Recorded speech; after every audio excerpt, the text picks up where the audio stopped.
إن الحمد لله نحمده ونستعينه ونستغفره ونعوذ بالله من شرور أنفسنا ومن سيئات أعمالنا من يهده الله فلا مضل له ومن يضلله فلا هادي له وأشهد أن لا إله إلا الله وحده لا شريك له وأشهد أن محمدا عبده ورسوله أما بعد فإن خير الحديث كتاب الله وخير الهدي هدي محمد صلى الله عليه وسلم وشر الأمور محدثاتها وكل محدثة بدعة وكل بدعة ضلالة وكل ضلالة في النار فأعوذ بالله السميع العليم من الشيطان الرجيم بسم الله الرحمن الرحيم يا أيها الذين آمنوا اتقوا الله حق تقاته ولا تموتن إلا وأنتم مسلمون يا أيها الناس اتقوا ربكم الذي خلقكم من نفس واحدة وخلق منها زوجها وبث منهما رجالا كثيرا ونساء واتقوا الله الذي تساءلون به والأرحام إن الله كان عليكم رقيبا يا أيها الذين آمنوا اتقوا الله وقولوا قولا سديدا يصلح لكم أعمالكم ويغفر لكم ذنوبكم ومن يطع الله ورسوله فقد فاز فوزا عظيما وقال الله عز وجل بسم الله الرحمن الرحيم يا أيها الذين آمنوا كتب عليكم الصيام كما كتب على الذين من قبلكم لعلكم تتقون سب سے پہلے تمام قسم کی حمد و ثنا بڑائی کی بڑائی اور بزرگی اس اللہ عز و جل کے لیے لائق اور زیبا ہے جس نے ہمیں اور آپ کو اس دنیا کے اندر پیدا فرمایا. بے شمار درود و سلام نازل ہو تمام نبیوں پیغمبروں اور رسولوں پر خصوصاً تاجدار مکی و مدنی احمد مصطفیٰ محمد مصطفیٰ صلی اللہ علیہ وسلم. حاضرین جمعہ، پیارے بھائیوں، بزرگوں، دوستوں، ننھے منھے معصوم بچوں،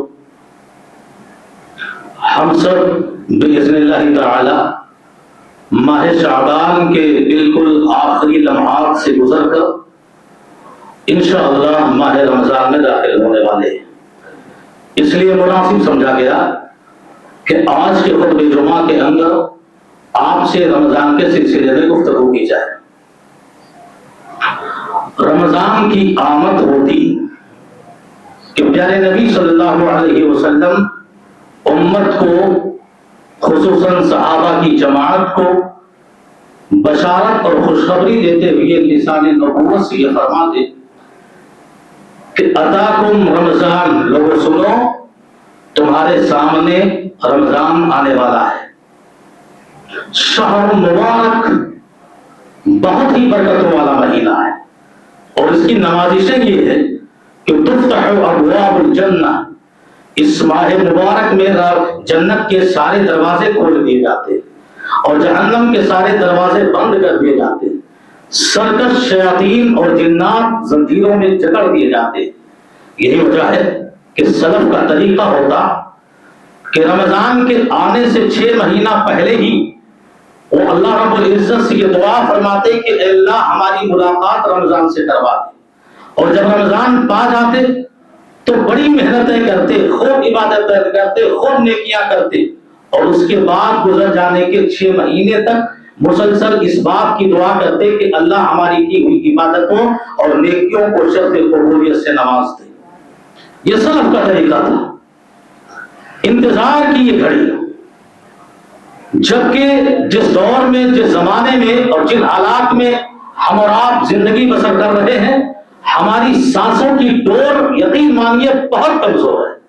ہمارے سانسوں کی ڈور بہت نازک ہو چکی ہے.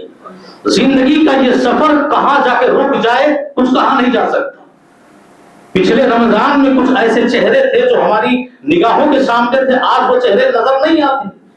یا ہو سکتا ہے آج جو چہرے ہم سب کی نگاہوں کے سامنے نظر آ رہے ہیں کل رمضان میں وہ چہرے نظر نہ آئے.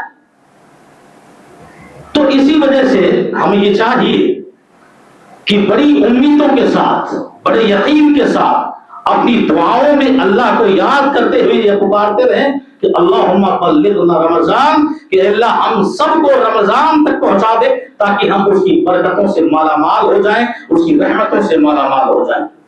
اور ہماری اور آپ کی زندگی میں ماہ رمضان کو پانا اور صرف ایک بار بھی پانا بڑی سعادت مندی اور خوش نصیبی کی بات ہے۔ کتنی خوش نصیبی کی بات ہے۔ ابن ماجہ کی وہ روایت کہ دو بھائیوں نے ایک ساتھ آ کے جناب محمد رسول اللہ صلی اللہ علیہ وسلم کی خدمت میں اسلام قبول کرتے ہیں، ایک ساتھ دونوں بھائی اسلام قبول کرتے ہیں، اس میں سے ایک بھائی شہید ہو جاتا ہے، اللہ کی راہ میں اللہ کے کلمے کی بلندی کے خاطر اپنی گردن کٹوا دیتا ہے۔ شہادت کا کتنا بڑا مقام ہے وہ آپ بارہا سنتے ہیں۔ اور ایک جو دوسرا بھائی وہ 1 سال اور زندہ رہا اور بستر پر فطری اور طبعی موت مرا۔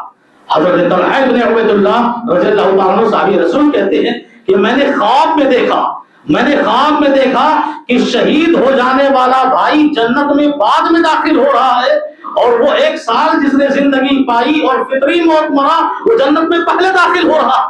تعجب کی بات ہو گئی۔ اور اللہ کے نبی صلی اللہ علیہ وسلم نے انہوں نے خواب کا ماجرا وہ بیان کیا۔ اللہ کے نبی صلی اللہ علیہ وسلم نے فرمایا تعجب کیوں کر رہے ہو طلحہ، اس میں تعجب کی کیا بات ہے؟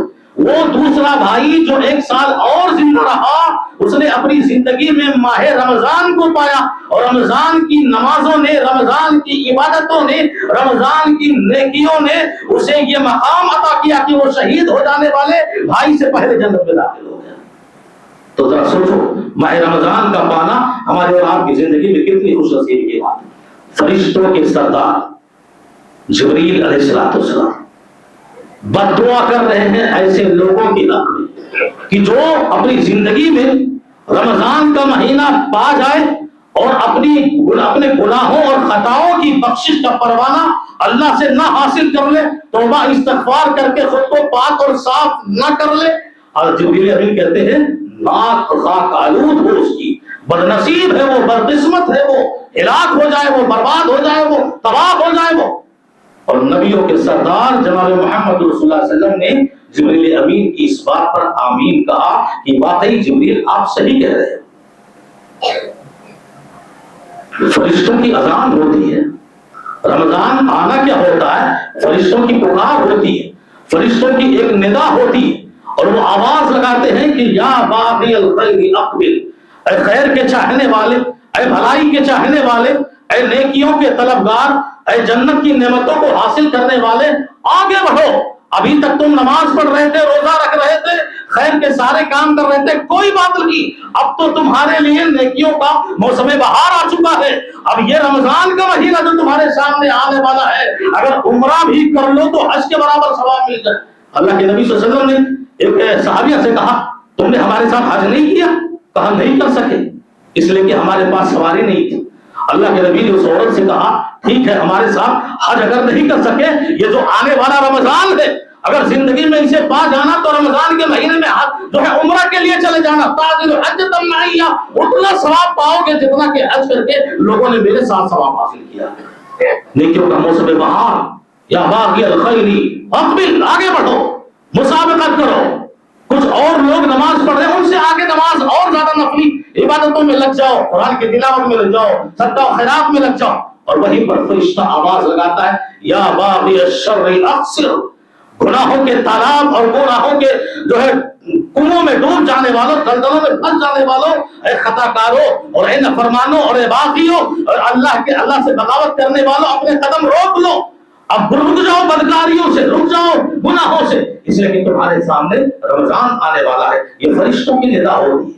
اور آپ جانتے ہیں رمضان سے پہلے بہت سارے نام ایسے ہوتے ہیں جن کو اللہ رب العزت جہنمیوں کی لسٹ و فہرست میں لکھ دیتا ہے، یہ جہنمی ہے، یہ دوزخی ہے۔ لیکن رمضان کا آنا کیا ہوتا ہے؟ وہی لوگ جب عبادتوں میں، روزوں میں، نمازوں میں، تلاوتوں میں اور بھی نیکیوں میں جب لگ جاتے ہیں تو رمضان کی برکتیں، رمضان کی رحمتیں ایسی ہوتی ہیں کہ وہ نام جو جہنم کی فہرست میں تھے اللہ ان ناموں کو کاٹ کر جنتیوں کی فہرست میں لکھ دیتا ہے کہ نہیں یہ جنتی ہے، یہ جنتی ہے۔ اور اللہ کے نبی نے فرمایا وَلِلَّهِ عُتَقَاءٌ مِّنَ النَّارِ وَذَلِكَ فِي كُلِّ لَيْلَةٍ، اور اللہ رمضان کی ہر رات میں ایسے کتنے گردنوں کو آزاد کرتا ہے جو جہنمی ہو چکے تھے لیکن اب وہ جنتی ہو چکے ہیں۔ اللہ رب العزت سے دعا کرو کہ اللہ ہمیں انہی خوش نصیبوں میں سے بنائے جن کے نام جنتیوں کی فہرست میں آتا ہے۔ تو یہ رمضان کی فضیلت۔ اسی طرح رمضان کا مہینہ جو آتا ہے 11 مہینوں کے بعد ہر سال لوٹ کر ہمارے سامنے آتا، ایسے نہیں آتا، کچھ تو مقصد ہے، کچھ تو غرض غرض ہے، کچھ تو مطلب ہے۔ 11 مہینے کے بعد ہر سال لوٹ کر آتا ہے، ہمیں تربیت دینے آتا ہے، ہمیں سبق سکھانے پڑھانے سمجھانے آتا ہے کہ جیسے اس رمضان کے مہینے میں زندگی گزار رہے ہو، ایسے ہی بقیہ اور جو زندگی آپ کی باقی ہے ایسے ہی زندگی گزارتے رہو، ایسے ہی اللہ کی عبادتیں کرتے رہو۔ اور اس میں سب سے پہلا سبق جو رمضان دیتا ہے اخلاص نیت کی، نیت درست رکھو۔ ہماری ہر عبادتیں، ہماری ہر ریاضتیں، ہماری تلاوتیں، ہمارے صدقہ و خیرات، ہماری نیکیاں، مقصد صرف یہ ہو کہ اللہ راضی ہو جائے، اللہ خوش ہو جائے۔ ہماری ساری عبادتوں کا مقصد یہی ہونا چاہیے۔ شہرت مقصد نہ ہو، ریاکاری مقصد نہ ہو، دکھاوا مقصد نہ ہو۔ ارے چرچے زمینوں پر ہو، اگر آسمانوں میں چرچے نہ ہو تو بیکار، اور زمینوں پہ کوئی چرچے نہ ہو، گمنام ہو، اجنبی ہو، کوئی نہیں جانتا تم کیسے عابد ہو، کیسے زاہد ہو، کیسے تقوی گزار ہو۔ دنیا میں کوئی شہرت نہیں، نہ اشتہار میں نام ہے، نہ پوسٹر میں نام ہے، نہ چوراہوں پہ نام ہے، گمنام ہو، لیکن آسمانوں میں تمہارے چرچے ہو رہے، یہ تمہاری خوش نصیبی ہے۔ ایسے کئی لوگ اہل علم کہتے ہیں نا کہ بہت سارے لوگ ایسے ہیں کہ دنیا انہیں جانتی نہیں، دنیا انہیں پہچانتی نہیں، دنیا انہیں سلام نہیں کرتی، دنیا انہیں عزت نہیں دیتی، لیکن اللہ کے یہاں آسمانوں میں فرشتوں کی مجلسوں میں ان کے ناموں کے چرچے ہوتے ہیں، ان کی شہرت ہوتی۔ تو ایسے خوش نصیبوں میں بناؤ جن کے چرچے زمین پہ نہ ہو، آسمانوں میں ہو، اور ایسے بد نصیبوں میں سے اپنے نام کو کٹوا لینے کی کوشش کرو کہ جن کے چرچے زمینوں پر ہو اور آسمانوں میں دور دور تک ان کے کہیں چرچے نہ ہو، کہیں نام نہ۔ اللہ کے نبی نے کیا فرمایا؟ ان اللہ لا ينظر الى صوركم ولا الى اجسامكم ولكن ينظر الى قلوبكم واعمالكم۔ اللہ تمہارے چہرے نہیں دیکھتا، اللہ تمہاری شکلیں نہیں دیکھتا، اللہ تمہارے جسموں کو نہیں دیکھتا، کتنے خوبصورت ہو، کتنے سڈول ہو، کتنے لمبے ہو، کتنے ناٹے ہو، یہ اللہ نہیں دیکھتا۔ اللہ کیا دیکھتا؟ اللہ تمہارے دلوں کو دیکھتا ہے، تمہاری نیتوں کو دیکھتا ہے، تمہارے ارادوں کو دیکھتا ہے، تمہارے مقصد کو دیکھتا ہے کہ اس کا مقصد صرف میری رضا ہے یا دنیا کی شہرت ہے۔ یہ اللہ اسی نیت کو دیکھ کر تمہارے جو ہے اعمال کا حساب لیتا ہے، تمہارے عملوں کو دیکھتا ہے۔ کیوں دیکھے گا اللہ؟ ہمارا چہرہ کیوں دیکھے، ہمارا جسم کیوں دیکھے؟ بنایا تو اسی نے ہے، بنایا تو اسی نے۔ رمضان کا مہینہ آتا ہے، ہم بہت ساری نیتیں لے کر رمضان کا مہینہ آیا، جھوٹ نہیں بولیں گے، چوری نہیں کریں گے، بےمانی نہیں کریں گے، ظلم نہیں کریں گے، گالی نہیں دیں گے، ساری برائیوں سے اپنے آپ کو بچا کر رمضان میں رکھتے ہیں، لیکن نیت میں فتور ہے۔ ہماری نیت صرف رمضان کے مہینے کی ہے۔ رمضان کو ہم نے ایک زنجیر سمجھ رکھا ہے اور ایک قید خانہ سمجھ رکھا ہے، اور جیسے ہی رمضان کا مہینہ گزر گیا پھر ہم وہی بری جیسے جو رفتار پہلے تھی بے ڈنگی وہی رفتار اب بھی۔ تو نیتوں میں فتور ہے۔ نیت خالص کرنے آتا ہے روزہ۔ کیسے؟ جب تک تم سب کو بتا نہ دو، کسی سے کہہ نہ دو میں روزے سے ہوں، کوئی فیصلہ نہیں کر سکتا کہ آپ روزہ ہو جاتے ہیں۔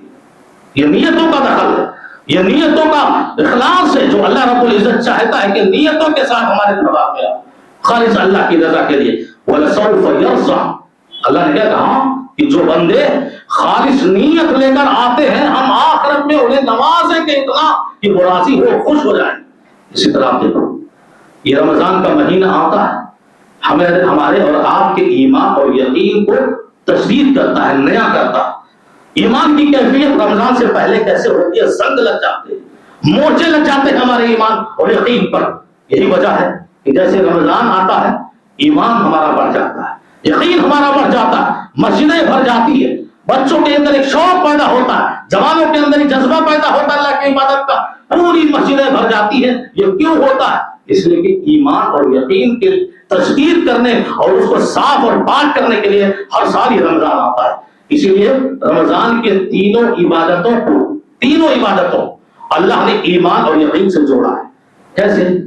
من صام رمضان، جو رمضان کا روزہ رکھے، ومن قام رمضان، جو رمضان میں تراویح کی نماز با جماعت پڑھے، ومن قام لیلۃ القدر، اور جو لیلۃ القدر کو جاگ کر اللہ کی عبادت کرے، تلاوت کرے۔ تینوں عبادتوں کے ساتھ اللہ نے فرمایا، اللہ کے نبی نے، ایمان و احتسابا، ایمان رکھتے ہوئے اور ثواب کی نیت سے، تو تینوں کا ثمرہ اور پھل ایک ہی ہے، غفر لہ ما تقدم من ذنبہ، اللہ اس کے سارے گناہ معاف کر دیتا ہے، سوائے گناہ کبیرہ۔ اللہ اس کے سارے گناہ معاف کر دیتا۔ کتنی عظیم بات ہے کہ ہمارے اور آپ کے ایمان کی تشدید کرنے آتا ہے۔ یہ مہینہ صبر کا سبق دینے آتا ہے، صبر کا ہنر سکھانے آتا ہے، صبر کی خوبی اور صبر کا گن ہمارے اندر پیدا کرنے آتا ہے۔ ارے بھوکا رہنا کوئی معمولی بات نہیں ہے، دن بھر پیاسا رہنا کوئی معمولی بات نہیں، گھنٹوں تراویح کی نماز میں کھڑا رہنا کوئی معمولی بات نہیں، راتوں کو جاگ کر نیندیں حرام کر کے قرآن کی تلاوت کرنا معمولی بات نہیں ہے، رات کی تاریکی میں بیٹھ کر اللہ سے رونا گڑگڑانا، دعاؤں میں دعائیں مانگنا کوئی معمولی بات نہیں ہے۔ اس میں انسان کو صبر چاہیے، انسان کو صبر چاہیے، جب تک اس کے پاس صبر نہیں ہوگا وہ ساری عبادتیں نہیں کر سکتا۔ تو سب سے بڑی قیمتی دولت تو ہمیں عوام کو صبر سے اور جو ہے مالا مال کرتا ہے۔ اللہ نے کہا فرمایا یا ایھا الذین آمنوا استعینوا بالصبر والصلاۃ، یہاں مفسرین نے صبر کو روزے سے تشبیہ دی ہے، ای الصوم، کہ لوگوں اللہ کی مدد چاہتے ہو، اللہ کی حمایت چاہتے ہو، اللہ کی نصرت چاہتے ہو، اللہ کی تائید چاہتے ہو اور اللہ کے دربار سے اپنے مسلمانوں کے لیے عزت چاہتے ہو، استعینوا بالصبر والصلاۃ، یعنی نماز اور صبر، الصوم نماز اور روزے سے اللہ کی مدد طلب کرو۔ صبر بہت بڑی دولت ہے میرے بھائی اور دوستو۔ اسی طرح یہ رمضان کا مہینہ ہمیں اور آپ کو مراقبۃ اللہ کا درس دینے آتا ہے۔ کیا مطلب مراقبۃ اللہ؟ یعنی ہم سب اللہ کی نگرانی میں ہیں، دنیا کی کوئی ہستی ہمیں دیکھے ہماری سنے نہ سنے، لیکن ہمارا یہ احساس ہوتا، ہمارا یہ شعور ہوتا کہ اللہ ہمیں دیکھ رہا ہے، ہماری سن رہا ہے، یہ احساس زندہ ہونا چاہیے۔ اور رمضان کا استقبال جو ہمیں اور آپ کو کرنا ہے بڑی پرجوشی کے ساتھ، بڑے پرتپاک کے ساتھ، ورنہ آپ جانیں بہت سارے غافل اور بہت سارے مغفل لوگ بھی ایسے ہوتے ہیں، رمضان کا چاند بھی نکل جائے، مہینہ گزر جائے، انہیں کوئی خبر نہیں ہوتی، انہیں کوئی پرواہ نہیں ہوتی۔ اللہ سے دعا کرو ایسے غافل انسانوں میں ہمارا نام نہ آنے پائے۔ رمضان کا مہینہ بڑی خوش دلی، کشادہ دلی اور بڑے ہی فراخ دلی اور بڑے ہی جو ہے پرتپاک اس کا سواگت کریں، استقبال کریں، یہ بہت عظیم مہینہ ہے۔ یہ احساس زندہ ہونا چاہیے، تبھی تو ہوتا ہے۔ سخت گرمی ہے، انسان پسینوں سے شرابور ہے، دھوپ کی شدت تمازت اسے الگ ستا رہی ہے، بھوک سے اور نڈھال ہے، پیاس سے الگ نڈھال ہے، زبان باہر آ چکی ہے، پر ہے کہاں وہ؟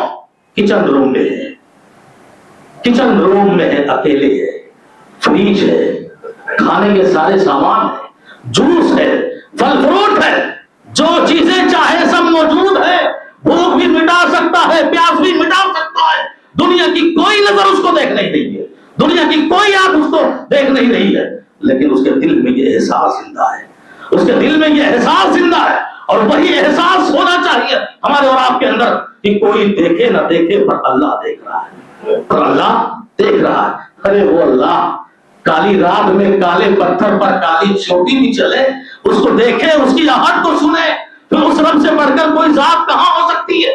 یہ احساس ہوگا ایک ایک روزے دار کے اندر، تب جا کے وہ روزہ رکھتا ہے اور بہت ساری چیزوں سے اپنے آپ کو بچاتا ہے۔ بھوکا ہے، پیاسا ہے، یہ کیا کم ہے؟ حضرت عبداللہ ابن مسعود رضی اللہ تعالیٰ عنہ کا واقعہ ملتا ہے، اپنے چند ساتھیوں کے ساتھ کسی لمبے سفر پر تھے، گرمیوں کا موسم تھا، ایک جگہ انہوں نے پڑاؤ ڈالا اور کھانے کے جو بھی کچھ سامان تھے دسترخوان پر رکھا، بھوک سے نڈالتے، پیاس سے نڈالتے، گرمیوں کا موسم تھا۔ اچانک جب وہ بیٹھے اور گوشت وغیرہ جو بھی تھا دسترخوان پر انہوں نے رکھا تو دیکھا کہ ایک دیہاتی ہے جو بکریاں چرا رہا ہے، بکریاں چرا رہا ہے۔ صحابی رسول عبداللہ ابن مسعود نے کہا جاؤ ذرا اس دیہاتی کو دسترخوان پر لے آؤ، گرمیوں میں بکریاں چرا رہا ہے، بھوکا ہوگا، پیاسا ہوگا۔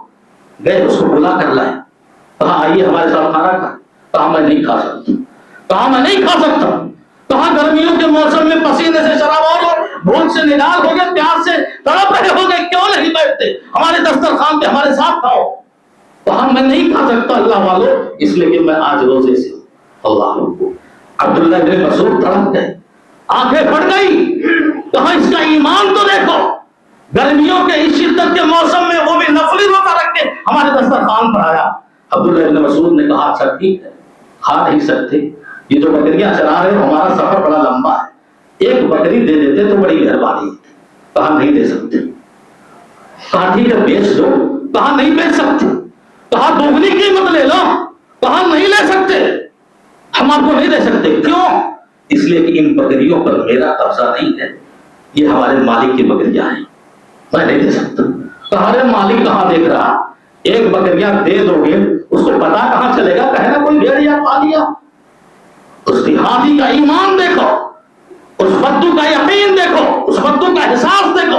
اس نے کہا اچھا تو پھر این اللہ، مجھے بتاؤ اللہ کہاں ہے، مجھے بتاؤ اللہ کہاں ہے. وہ مالک مجھے نہیں دیکھ رہا ہے، پر میرے مالک کا جو مالک ہے کیا اس کی نگاہیں ہمیں نہیں دیکھ رہی، کیا وہ ہمیں نہیں دیکھ رہا ہے؟ ہم اگر آپ کو بکریاں دے دیں گے کیا وہ ہماری پکڑ نہیں کرے گا؟ عبداللہ ابن مسعود رضی اللہ تعالیٰ عنہ حیران ہو گئے. اور یہ احساس یقین رکھو زندگی میں رات ہو کہ دن ہو، صبح ہو کہ شام ہو، اگر یہ بندے کے اندر صرف یہی احساس زندہ ہو جائے رمضان کا پورا سبق حاصل کر لے گا. صرف یہی احساس، کون سا؟ کوئی دیکھے نہ دیکھے پر اللہ دیکھ رہا ہے. ورنہ وہی دیہاتی کہاوت ہے کہ ہم پانی ایسا پیتے ہیں کہ اللہ کو نہیں معلوم، اور جب ٹنگنوا اٹکا کرتے جانے معلوم ہے نا، دیہاتی مثال دیتے جب بتائیے ہم ٹنگنوا اٹکا تب آوا، تو جب اللہ نے جانا تھا آپ سبھی جانے. تالاب میں بیٹھ کے پانی پی رہا ہے، احساس نہیں ہے. احساس ہو کہ اللہ دیکھ رہا ہے. جتنا مضبوط یہ احساس ہوگا اتنا ہی زیادہ ہم اور آپ گناہوں سے بچیں گے، بدکاری سے بچیں گے، جھوٹ سے بچیں گے. اور جتنا احساس یہ ہمارا کمزور ہوگا اتنا ہی زیادہ ہم گناہوں کے تتر میں گرتے جائیں گے. کوئی نہیں روک سکتا. اسی طرح یہ رمضان کا مہینہ روزہ ایک اور سبق دینے آتا ہے کہ یہ صرف کھانا پینا چھوڑ دینا، بھوکا پیاسا رہنا صرف روزہ یہ نہیں ہے. روزہ ہمیں کچھ اور بھی گناہوں سے بچانے آتا ہے. پیغمبر صلی اللہ علیہ وسلم نے کیا فرمایا؟ تربیت کا مہینہ ہے. اور یاد رکھو کہ رمضان کا مہینہ آنے کے بعد ہماری زندگی میں انقلاب ہونا چاہیے، تبدیلی ہونی چاہیے. ورنہ یہ نہیں کہ رمضان کا چاند دکھا تو مسجد بھر گئی، شوال کا چاند دکھا تو سارے پائے. یہ نہیں. اللہ کے نبی نے کیا فرمایا؟ من لم يدع قول الزور والعمل به فليس لله حاجة ان يدع طعامه وشرابه. کہ روزہ سے ہو، جھوٹ بولنا نہیں چھوڑ رہے ہو، بےمانی کرنا نہیں چھوڑ رہے ہو، جھوٹی گواہی دینا نہیں چھوڑ رہے ہو، اور بھی غلط کام نہیں چھوڑ رہے ہو، پھر روزہ رکھ کے بھوکا پیاسا رہنا، اللہ کو اس عبادت کی تمہاری کوئی ضرورت نہیں. دیکھو اسلام لڑائی اور جھگڑے کے مزاج کو ناپسند کرتا ہے. اسلام ہماری شریعت لڑائی اور جھگڑے کے مزاج کو ناپسند کرتی ہے. بہت سارے لوگ بہت جھگڑالو ہوتے ہیں، بات بات پہ جھگڑا، وہ صرف ریڑھا ہے کہاں کوئی پوائنٹ مل جائے، نقطہ مل جائے اور جھگڑا ہو جائے. جھگڑے کا مزاج اللہ نے، شریعت نے پسند نہیں کیا. اسی لیے کہا جاتا ہے کہ نبی صلی اللہ علیہ وسلم نے فرمایا کہ میں اس شخص کے لیے جنت میں شاندار گھر کی ضمانت دیتا ہوں، اس شخص کے لیے جنت میں شاندار محل اور گھر کی ضمانت دیتا ہوں جو جھگڑا ختم کرنے کے لیے اپنے حق کو بھی چھوڑ دے. اللہ، اسے پتا ہے کہ میرا حق ہے، لیکن اگر حق مانگنے جاؤں تو لڑائی ہوگا، گالی ہوگی، جھگڑا ہوگا، فساد ہوگا، اپنے اس حق سے دستبردار ہو جاتا ہے. نہیں چاہیے میرا حق، جھگڑے سے بچا لیتا اپنے آپ کو. اور اس کا یقین ہے ارے جائے گا کہاں لے کے جائے گا؟ حشر کی عدالت میں تو دے گا، کہاں بھاگے گا؟ کتنے دن تو لے کر ہمارا حق چاہیے گا؟ آئے گا نا حشر کی عدالت میں، وہاں سینے پکڑ کر اور دامن پکڑ کر تجھ سے میں لے لوں گا، جا، چھوڑ دیا تجھے. اللہ کے نبی نے فرمایا ایسے شخص کے لیے میں جنت کی ضمانت دیتا ہوں. اللہ، کتنی بڑی بات ہے. اور یہ روزہ وہی تربیت دینے آتا ہے. اللہ کے نبی نے فرمایا اذا كان يوم صوم احدكم فلا يرفث ولا يفسق ولا يسخط. کوئی بھی شخص جو روزے سے ہو، جس دن روزہ رکھا ہوا ہو، بےہودگی کی بات نہ کرے، گالی گلوچ کی بات نہ کرے، جہالت کی بات نہ کرے، نادانی کی بات نہ کرے. اور ہاں اگر وہ اپنے آپ کو بچائے رکھتا ہے، پر کچھ ظالم قسم کے لوگ ایسے بھی ہوتے ہیں جو انگلی کرتے ہیں، چھیڑتے ہیں، یہ بولے لڑائی کرے.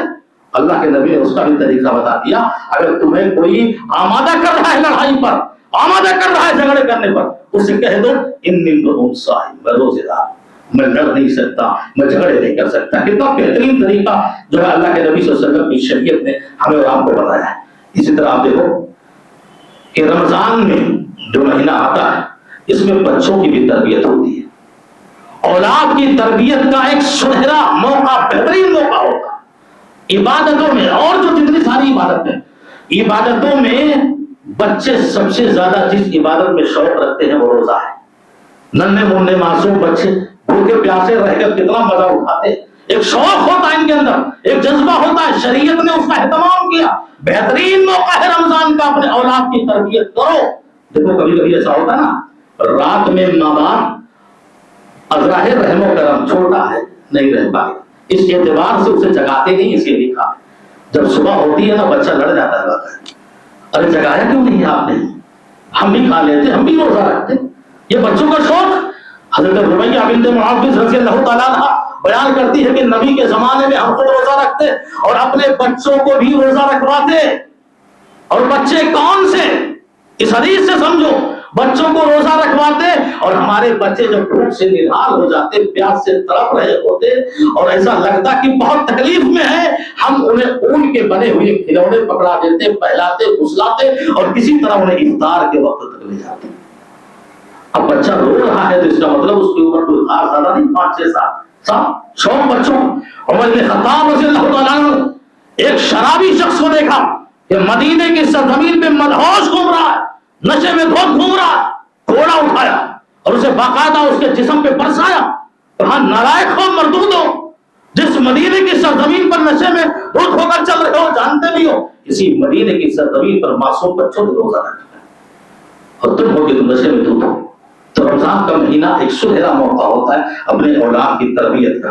اس طرح دیکھو رمضان کا مہینہ آ رہا ہے، یہ بات مجھے رمضان کے مہینے میں کہنی چاہیے تھی لیکن پہلے کہہ دیتا ہوں کیونکہ ہمارے بہت سارے نوجوان ہیں۔ رمضان میں ایک بات آتی ہے اور یہ بڑی پوائنٹڈ بات ہے، اس کو نوٹ کر رہے ہیں۔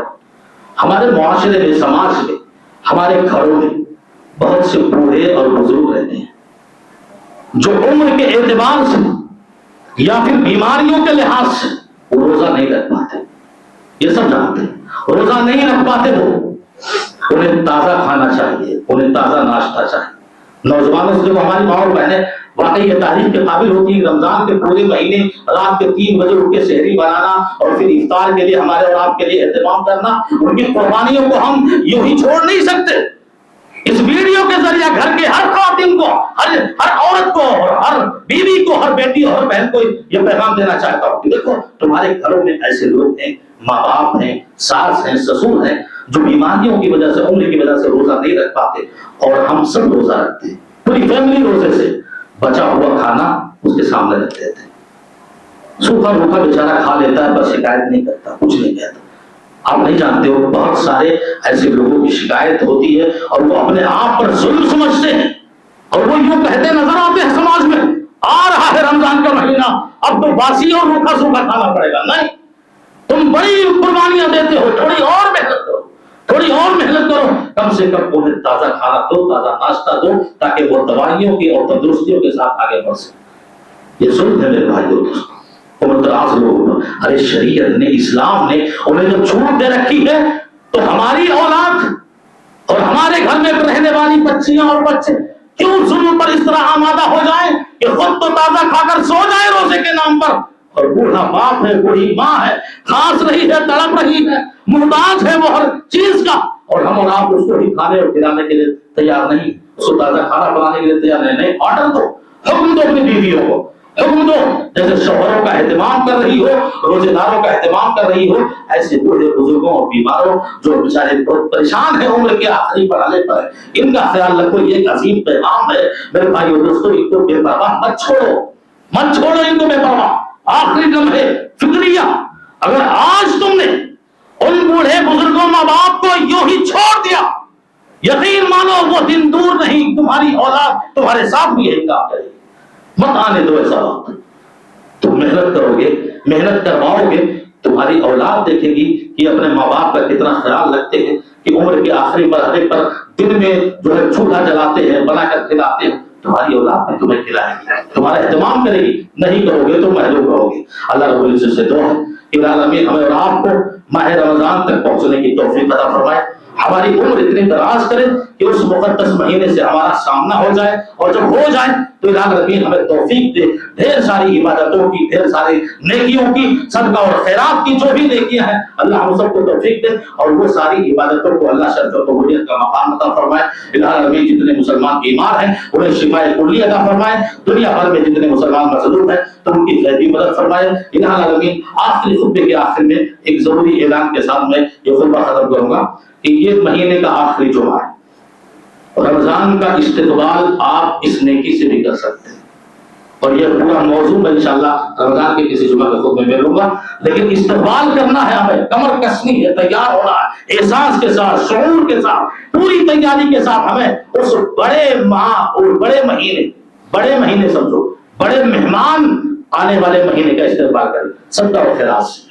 آپ کی یہ مسجد ہمیشہ آپ کے سامنے بہت ہی کم اخراجات پر زندگیاں بسر کر رہی ہے، یہاں کوئی اخراجات زیادہ لمبے تو نہیں ہیں لیکن چھوٹے بھی اخراجات پورے نہیں ہو پاتے، اس لیے کہ آپ سبھی کے سامنے وہ حالات موجود ہیں، اور یہاں اس علاقے کے جو حالات ہیں وہ بھی بار آپ کو بتایا گیا ہے۔ اس مسجد کا خرچہ آپ لوگوں کی اجتماعی چندے اور مہینے کے آخری جمعہ کے تعاون سے ہی بہت بڑے اخراجات پورے ہوتے ہیں، اس لیے میں اپنے بھائیوں سے گزارش کروں گا کہ یہ مہینے کا جو آخری جمعہ ہر مہینے کا فکس کیا گیا ہے، آپ حضرات رمضان کا استقبال اپنے صدقہ اور خیرات کی نیکی سے کریں، اور پھر آگے جو عبادتیں آئیں گی اللہ ہم سب کو تب کرنے کی توفیق عطا فرمائے، آمین۔ وآخر دعوانا الحمدللہ رب العالمین۔ بارک اللہ لنا ولکم فی القرآن فعنیاکم بالآیات والذکر الحکیم۔